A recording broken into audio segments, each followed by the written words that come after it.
IPL മുൻ ചാമ്പ്യന്മാരായ Chennai super കിങ്സിന് മേൽ സുപ്രീം കോടതിയുടെ പുറത്താക്കൽ ഭീഷണി.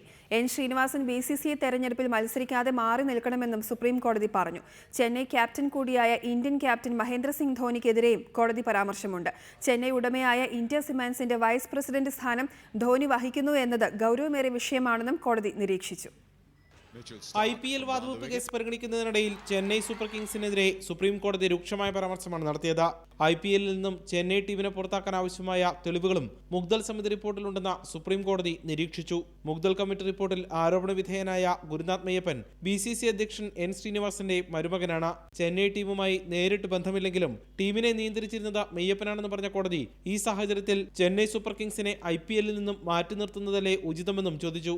N ശ്രീനിവാസനാണ് ഇന്ത്യ സിമന്റ്സിന്റെ പ്രസിഡന്റ്. BCCI ഭാരവാഹിയായിരിക്കെ ശ്രീനിവാസൻ IPL ടീം സ്വന്തമാക്കിയത് ശരിയാണോ എന്നും കോടതി ചോദിച്ചു. ചെന്നൈ സൂപ്പർ കിങ്സിന്റെ യഥാർത്ഥ ഉടമ ആരാണെന്നും ഡയറക്ടർ ബോർഡിൽ ആരൊക്കെയുണ്ടെന്നും ടീം വ്യക്തമാക്കണമെന്നും കോടതി ആവശ്യപ്പെട്ടു.